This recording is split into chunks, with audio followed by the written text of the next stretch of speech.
I am not engaged in action always without relaxation. Man, follow my path every day, Arjuna. यहाँ पे श्री कृष्ण निष्कामता की बात कर रहे हैं फिर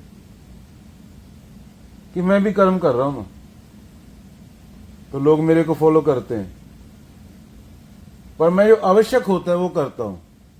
मैं मेरा कारण नहीं करता। जो चीज जरूरी होती है, जो सही होती है, जो करने लायक होती है, मेरे को कुछ गलती दिख रही है, वो करता हूं। चाहे मेरा मामा हो, चाहे दुर्योधन खड़ा हो, जो मर्जी खड़ा हो, चाहे कंस हो, चाहे कोई राक्षस हो, जो चीज जरूरी होती है, जो आवश्यक होती है, जो टोटल भलाई में होती है, मैं वो कर्म करता हूं। उसमें मैं मेरा नहीं होता ये मेरा राज्य है तो मैं दूसरे राज्य पे जाके बम गिरा दूंगा। वो निष्कामता की कर्म बात हो रही है, वो कर्म की बात कर रहे हैं कृष्ण। बोलते कर्म तो मैं भी कर रहा हूं। मैं इस टाइम जब गीता बोल रहा हूं तो मैं सत्य हूं, पर गीता बोलना भी तो कर्म है ना। और गीता से फल की क्या चिंता है? कर्ता भाव कहां है? गीता कोई आम इंसान तो बोल नहीं सकता। तो कर्म इस तरह कर, करने वाला ना रहे। जब कृष्ण गीता बोल रहे तो कृष्ण कृष्ण नहीं है वहां पे,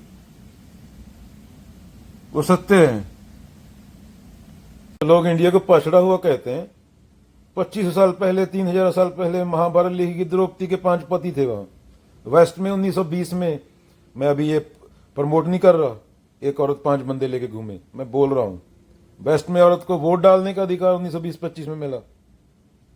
तो जो बोलते हैं मूर्ख इंडिया एडवांस नहीं है।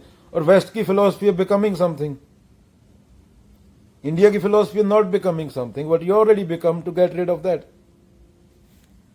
तुझे बॉडी ने बना दिया, हार्मोन ने बना दिया, तो खुद को बंदा समझता है, वो खुद को औरत समझती है। पहले इंसान हो ना, एक कमकार, एक नूर ते सब जग उपजा कुदरत के सब बंदे। तो इंडिया में क्योंकि जो तुम ऑलरेडी बन गए, तुम्हें और भी कुछ बनना है, वही तो तुम्हारी सफरिंग का कारण है, उसी कारण तो तुम दुखी हो। मान जान दुलाम भय मिले ना बारंबार, तरुवर पत्ता ज्यों जड़े बोर न लागे टार। तो ये बहुत बड़ी घटना है मानस रूप में जन्म मिलना। इन्फिनिट नंबर ऑफ पॉसिबिलिटीज में से एक घटना है। और तुम्हें कंडीशनिंग, अभी तू ब्राजील में पैदा हुआ था, कंडीशनिंग तो ये है, तो तेरे कपड़े और तरह के होते। पाकिस्तान में पैदा हुआ तो तेरी औरत बुरका डाल के घूमती। इंडिया में पैदा होता तो मूर्ति को मत्था टेकती। कंडीशनिंग ओरिजिनल क्या है? एक रेत के 2 कण सेम नहीं है, फिंगरप्रिंट एक आदमी के 2 आदमी के सेम नहीं है। कुदरत ने कुछ भी सेम नहीं बनाया, सब कुछ यूनिक है जो कार प्रकार है। तो इंडिया में तो सत्य को तरजीह दी गई है ऋषि मुनियों ने, संतों ने, नानकों ने, कबीरों ने, कृष्णों ने, रामों ने, विवेकानंदों ने। उन्होंने कब बात की कंडीशनिंग की? तुम फ्री विल की बात करते हो, तुम्हें तो ये नहीं पता कि तुम जो बाजार से माल खरीद के ला रहे हो वो भी टीवी वाले डिसाइड करते हो, तुम्हारे अनकॉन्शियस में बैठा अभी तक। जब तुम सामान जो तुम टीवी पे देखते हो और वही सेम चीज तुम्हें वॉलमार्ट में दिखती है, तुम्हारे दिमाग में इमेज आ जाती है, तुम 20 रुपए देके आ जाते हो। तुम्हारी सोच कहां है खुद की, और तुम फ्रीडम की बात करते हो। ये धार्मिक और सोशल कंडीशनिंग, ये बॉडीली कंडीशनिंग जो हार्मोन है, इससे बाहर निकलो। कुछ लोग ऊपर बैठे, 4-5 लोग, वो इसका फायदा उठा रहे हैं, उनको समझ आ गया 2 साल पहले। तुम गुलाम आज भी हो। ब्रिटिश चले गए तो माल तो तुम्हारा बाहर से ही आता है जो तुम खरीद रहे हो 90%। तो जो तुम्हारा माल बना रहा है तुम उसके गुलाम हो। तुम ये फोन पे डिपेंड हो। डिपेंडेंसी किसी भी चीज पे, सोशल मीडिया पे डिपेंड है तुम्हारा बच्चा। तुम्हारा बच्चा पॉर्न देखने पे डिपेंड है। तुम्हें एक तरह का सीरियल खाने का शौक है, वो नहीं मिला तुम पागल हो जाते हो एक डब्बे एक टाइम के सीरियल के लिए। तुम्हें मूंगफली खाने की आदत लगी, मूंगफली ना मिली तुम्हें रात को, तुम्हारा ब्रेन पागल हो जाएगा। तो ये इसी को तो कंडीशनिंग बोलते हैं। तुम्हारा ओरिजिनल क्या है, तुम खुद कौन हो?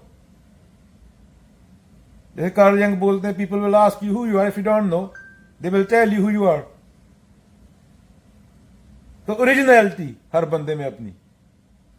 हम तो 8 बिलियन बंदा सेम ही लगा हुआ है, सिर्फ 4-5 हजार को छोड़ के। और वो 4-5 हजार तुम पे राज कर रहे हैं और उन्हीं पूरी पृथ्वी तबाह कर दी। वे रिस्पॉन्सिबल है ना। तो इसलिए कबीरों के पास जाओ। क्यों? क्योंकि मरने वाले हो। ना तुम्हें दूसरी कंट्री की सिटीजनशिप बचा सकती है, ना तुम्हें तुम्हारा $2 मिलियन बचा सकता है। वो यमराज से कोई नहीं बचाएगा। वैसे नहीं पता इस पल पे आके सर पे हथौड़ा लगे या 20 साल बाद लगे। वो मौका नहीं देता, समय दोबारा मौका नहीं देता किसी को। प्रकृति भेदभाव नहीं करती, प्रकृति रगड़ा खतरनाक। तो कंडीशनिंग से बाहर निकलो इससे पहले कि हथौड़ा पड़े सर पे। जो भेदभाव से बाहर है, तो कबीरों जैसे जो जानने लायक है वो जान लो, जो कोई मरता नहीं, जिसके कारण मृत्यु है, जो सब कारणों का कारण है, उसको जान लिया तो कबीरा क्यों मरे, मरे कबीरा की बलाए। बला को मार डालो ना, साचे गुरु का बाल का कभी न मारा जाए। कबीर बोलते अगर सत्य मरेगा तो कबीर मरेगा ना। मौत तो झूठ को आती है ना, जिसने जान लिया सत्य है, सत्य की तो सत्य तो मौत का बाप है। सच मौत से पहले भी था, जब कुछ था नहीं, अगर कुछ था तो भी मौत थी ना, उसके बाद भी रहेगा। और उसके लिए बहुत डीप अंडरस्टैंडिंग चाहिए, उसको जानने के लिए।